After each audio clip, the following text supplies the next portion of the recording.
ಅದನ್ನು ರಿಜಿಸ್ಟರ್ ಮಾಡ್ಕೊಂಡು ಆ ಕಂಪ್ಲೇಂಟನ್ನು ಇನ್ವೆಸ್ಟಿಗೇಟ್ ಮಾಡತಕ್ಕಂಥದ್ದು ಪೊಲೀಸ್ನವರ ಕರ್ತವ್ಯ.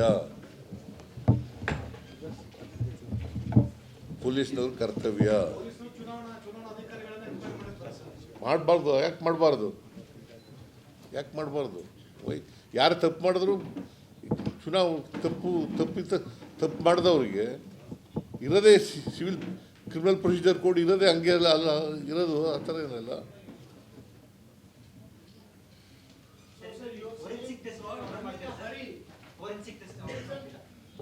ನೆಕ್ಸ್ಟ್ ಪಾಯಿಂಟು, ಇಡೀ ದೇಶದಲ್ಲೇ ಇಂಥ ಕ್ರಿಮಿನಲ್ ಆಕ್ಟಿವಿಟೀಸು ಎಲ್ಲೂ ನಡೆದಿಲ್ಲ.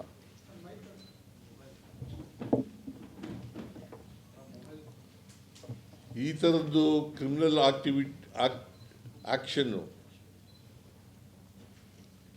ಆಕ್ಟಿವಿಟಿ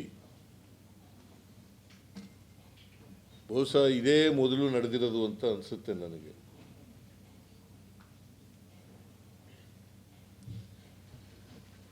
ಆದ್ದರಿಂದ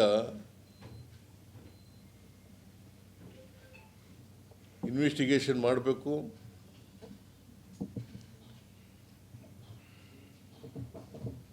ಇನ್ವೆಸ್ಟಿಗೇಷನಲ್ಲಿ ಸತ್ಯ ಹೊರಬರ್ತಕ್ಕಂಥ ಕೆಲಸ ಆಗಬೇಕು.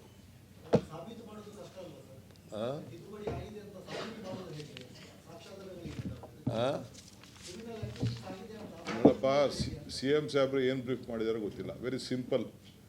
ನಾವೆಲ್ಲ 20-20 ಎಲೆಕ್ಷನ್ ಮಾಡಿರೋರು, ಸ್ವಂತ ನಿಂತಿರೋರು. ಯಾವುದೇ ಒಂದು ವೋಟ್ ಹಾಕ್ಬೇಕಾರೆ ಹಿಂಗೆ ತೋರಿಸ್ತಾರೆ, ರೇವಣ್ಣಗೆ ಓಟ್ ಬಿದ್ದಿದೆ, ಸಿದ್ದರಾಮಯ್ಯನಿಗೆ ಓಟ್ ಬಿದ್ದಿದೆ, ಶಿವಕುಮಾರ್ ಓಟ್ ಇದೆ ಅಂತ ಎಲ್ಲರಿಗೂ ತೋರಿಸ್ತಾರೆ. ಹೌದು, ಕರೆಕ್ಟಾಗಿ ಓಟ್ ಬಿದ್ದಿದೆ ಅಂದ ತಕ್ಷಣ ಹಿಂಗೆ ಇಡ್ತಾರೆ.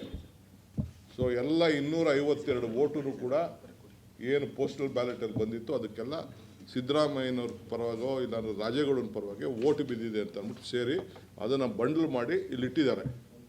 ಅದಕ್ಕೆ BJP agent, independent, Congress agent ಎಲ್ಲ ಸೇರಿ ಇದು ಕರೆಕ್ಟಾಗಿದೆ ಹೇಳಿದ್ದಾರೆ. ಅದಾದ ಮೇಲೆ ತೆಗೆದುಕೊಂಡು ಅವ್ರು ಯಾರನ್ನ ಒಬ್ಬರು ಅಡ್ಜಸ್ಟ್ಮೆಂಟ್ ಮಾಡಿಕೊಂಡು ತೊಗೊಂಡು ಆ ಬಂಡ್ಲಿಗೆಲ್ಲ 2ನೇ ಓಟ್ನ ಮಾರ್ಕ್ ಮಾಡಿಬಿಟ್ಟು ಅಂತಂದರೆ ಏನು ನೋಡ್ಕೊಂಡು ಸುಮ್ಮನೆ ಕೂತ್ಕೊಳ್ಳೋಕ್ಕಾಗ್ತದ? CM ಹೇಳಿದ್ರೆ ಆಯಿತು, ಓಕೆ.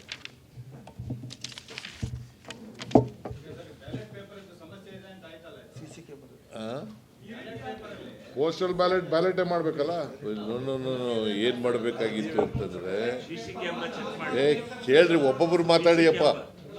ಅವರು ನೀನು ಮಾತಾಡಿದ್ದೆ. ಅವರು CC ಕ್ಯಾಮ್ರಾ ರೆಕಾರ್ಡಿಂಗ್ ನೋಡ್ರಿ. CC ಕ್ಯಾಮ್ರಾ ರೆಕಾರ್ಡಿಂಗ್ ನೋಡ್ರಿ.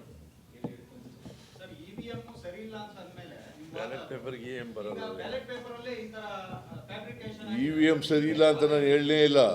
EVM ಮಾಡಿದ್ದಾರೆ ಅಂತಲ್ಲ, ಆಮೇಲೆ ತಿದ್ದಿರೋದು. ಪೋಸ್ಟಲ್ ಬ್ಯಾಲೆಟ್ ಎಲ್ಲರೂ EVM ಮಾಡೋಕ್ಕಾಯ್ತೈತೆ? ಸುಮ್ಮನೆ ಯಾರಿಗೋ ಕೇಳ್ದಂಗೆ ಕೇಳ್ತಾ ಇದ್ದೀರಲ್ಲ ನೀವು. ನಾನು ಈ ಪರ್ಟಿಕ್ಯುಲರ್ ಕೇಸ್ನಲ್ಲಿ ತಿದ್ದಿರತಕ್ಕಂಥದ್ದು ಕ್ರಿಮಿನಲ್ ಕಾನ್ಸ್ಪಿರಸಿ. ಅವರು ಜೀವರಾಜು ಕ್ಯಾಂಡಿಡೇಟು ಅವ್ರು ಸೇರ್ಕೊಂಡು, ಸರ್ಕಾರ ಸೇರ್ಕೊಂಡು ಮಾಡಿರ್ತಕ್ಕಂಥದ್ದು. It's a criminal conspiracy.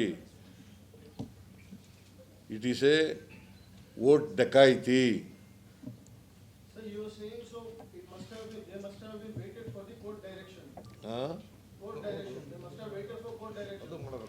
Court direction ಈಗ ಅನೌನ್ಸ್ ಮಾಡಿಬಿಟ್ಟಿದಾರಲ್ರಿ. ಈಗ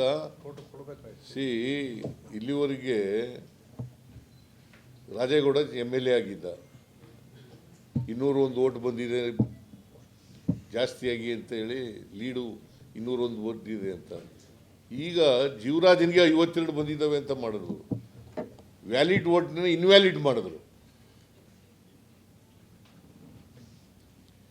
ಇನ್ವ್ಯಾಲಿಡ್ ಮಾಡಿದವ್ರು ಯಾರು? ಜೀವರಾಜ ಮತ್ತು ಸಿಬ್ಬಂದಿ. ಅವರು ಕೌಂಟಿಂಗ್ ಆದ ತಕ್ಷಣವೇ ಮಾಡಿಬಿಟ್ಟಿದ್ದಾರೆ. Otherwise you would not have filed the petition for the recounting. Particularly for the same thing. ಬರೀ ಅದಕ್ಕೆ ಮಾತ್ರ ರೀಕೌಂಟ್ ಆಗಬೇಕು ಅಂತ. ಪೋಸ್ಟಲ್ ಬ್ಯಾಲೆಟ್ಗೆ ಯಾಕೆ ಕೇಳಿರು and he has said that he is going to win by ಇಷ್ಟೇ ಓಟಲ್ಲಿ ಗೆಲ್ತೀನಿ ಅಂತ ಎಲ್ಲ ಸಹಚರಿಗೆ ಹೇಳಿದ್ದಾರೆ, ಇವತ್ತು ಟೋಟಲ್ ಗೆಲ್ತೀವಿ ಅಂತ ಎಲ್ಲ ಹೇಳಿದ್ದಾರೆ, ಬೆಟ್ಸ್ ಕಟ್ಸಿದ್ದಾರೆ, ನೀವು ಹೋಗ್ಬಿಡಿ ಅಂತ ಹೇಳಿದ್ದಾರೆ. ಆಗ್ಲೇನೆ ಕೋರ್ಟ್ ಕೇಸ್ ಹಾಕಿದೆ